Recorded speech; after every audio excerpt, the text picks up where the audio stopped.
नमस्कार। आज के व्याख्यान में हम तृतीय वर्ष कला के द्वितीय प्रश्न पत्र निबंध और भाषा के अंतर्गत श्री नंदकिशोर आचार्य के प्रसिद्ध निबंध परंपरा बोध और समकालीन साहित्य निबंध का अध्ययन करेंगे। राजस्थान के नंदकिशोर आचार्य नाटककार, समीक्षक और चिंतक के रूप में हिंदी जगत में उन्होंने अपनी अलग पहचान बनाई है। आलोच्य निबंध उनका एक गंभीर निबंध है जो उनके चिंतन को रेखांकित करता है। वे साहित्य के लिए नैतिक बोध को आवश्यक मानते हैं। इसके साथ ही उन्होंने रस निष्पत्ति को भी नैतिक बोध से जोड़ा है तथा स्वतंत्रता और समानता को साहित्य का मूल धर्म स्वीकार किया है। इस निबंध में निबंधकार ने अपने विचार रखते हुए कहा है कि धर्म, दर्शन, सामाजिक अध्ययन अब विज्ञान आदि का सहारा लेते हुए ये देखने का प्रयास करते हैं कि इन साहित्येतर ज्ञान प्रकारों में हमारी साहित्य परंपरा किस सीमा तक जुड़ी हुई है। इस संबंध में उन्होंने कहा है कि साहित्य का संबंध उतना ही हमारी परंपरा से जुड़ा हुआ है जितना कि हमारे जीवन का संदर्भ। इसके साथ ही उन्होंने यह भी बतलाया है कि साहित्य की परंपरा और उसके स्वरूप पर दो तरह से विचार किया जा सकता है। पहला तो यह कि किसी विशेष संस्कृति का साहित्य अपना प्रयोजन क्या मानता है, क्योंकि प्रयोजन में सत्य ही प्रतिफलित होता है, और दूसरा यह कि उस साहित्य में यह प्रयोजन रचनात्मक परंपरा के रूप में किस हद तक उभरता है। रस निष्पत्ति के संबंध में लेखक ने बतलाया है कि भारतीय साहित्य में रस निष्पत्ति को साहित्य का चरम प्रयोजन स्वीकार किया गया है, क्योंकि हमारे यहाँ जो भी साहित्य शास्त्रीय संप्रदाय हैं वे सब आकार उसी रसानुभूति में समाहित हो जाते हैं। साथ ही शिवत्व का भाव भी इसी में आकर समाहित हो जाता है। लेखक ने बतलाया है कि वास्तव में रस का आधार अनुभूति है और अनुभूति का तात्पर्य विषय और विषय का अभेद है। जब इस बात को स्वीकार करते हैं कि आत्मा की अनुभूति ही रस निष्पत्ति कराती है, तो इस स्थिति में यह बात उठती है कि आत्म प्रतीति में नैतिकता की बात कहाँ से आ जाती है।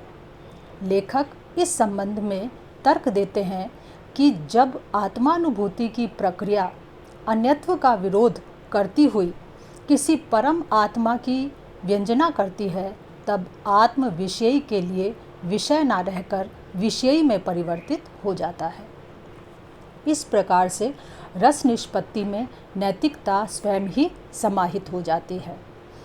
लौकिक साहित्य और नैतिक अनुभूति के संबंध में लेखक ने कहा है कि हमारे यहाँ जो लौकिक साहित्य लेखन की परंपरा रही है वह व्यवहारिक जीवन के अनुभवों से गुजरते हुए ही परमार्थ की सिद्धि करता है, क्योंकि उसमें भी नैतिक अनुभूति विद्यमान रहती है। यह नैतिक अनुभूति है जो जीवन को पवित्र करती है और उसे सार्थकता भी प्रदान करती है। इस संबंध में लेखक ने स्पष्ट किया है कि वहाँ आत्मानुभूति और मूल्यानुभूति का एकत्व प्रदर्शित हो जाता है। इसीलिए महाभारत और रामायण दोनों ही मूल्यानुसंधान की नैतिक साधना के व्यंजक हैं और यही आत्मानुभूति को रस दशा तक ले जाते हैं। लौकिक कवियों में कवि कालिदास ने भी जीवन का भरपूर उपयोग किया है और अरविंद भी यही कहते हैं कि तप द्वारा पवित्र किया गया जीवन ही सच्चा जीवन होता है। यही पवित्रता नैतिकता के साथ जुड़ी हुई होती है। इस दृष्टि से भी नैतिकता साहित्य के लिए किसी न किसी रूप में आवश्यक होती है। इसी क्रम में लेखक ने यह भी कहा है कि नैतिकता में शक्ति का विलोपन हो जाता है। संक्षेप में राम की शक्ति पूजा इसका सर्वोत्कृष्ट उदाहरण है। स्वतंत्रता और समता के संबंध में लेखक ने कहा है कि स्वतंत्रता और समता ऐसे मूल्य हैं जिनकी रक्षा करना साहित्य का मूल धर्म है। जैनेन्द्र और अज्ञेय दोनों ही स्वतंत्रता को एक मूल्य की तरह ही स्वीकार करते रहे हैं। जैनेन्द्र के मृणाल, सुनीता और कल्याणी उपन्यास इस स्वतंत्रता मूल्य से प्रेरित हैं। इन उपन्यासों में नैतिकता द्वंद्व से उत्पन्न होती है। दूसरे प्रकार में अज्ञेय का शेखर तो विद्रोही चरित्र है ही, वह भी सभी प्रकार के बंधनों से परे होकर स्वतंत्रता को ही चरम लक्ष्य मानता है।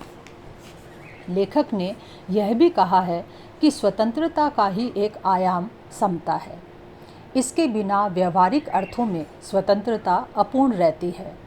इसीलिए सभी आधुनिक साहित्यकारों ने एक स्वर में स्वीकारा है कि समता और स्वतंत्रता दोनों ही एक दूसरे से जुड़े हुए हैं।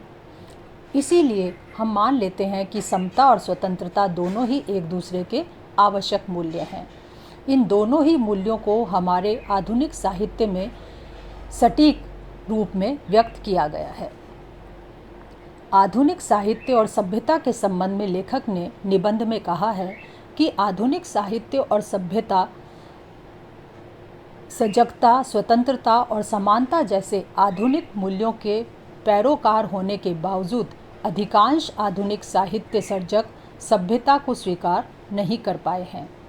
इसीलिए आधुनिक तकनीकी औद्योगिकीकरण, नगरीकरण, पूंजी और सत्ता के विकेंद्रीकरण के सम्मुख व्यक्ति के अकिंचनीयकरण, परिवार के विखंडन और आधुनिक जीवन शैली के दबावों तनावों का भी जो वर्णन आधुनिक साहित्य में मिलता है, वह एक प्रकार से आधुनिक सभ्यता से पीड़ित मनुष्य की पीड़ा को ही व्यक्त करता है और इस सभ्यता के प्रति एक वितृष्णा का भाव जगाता है।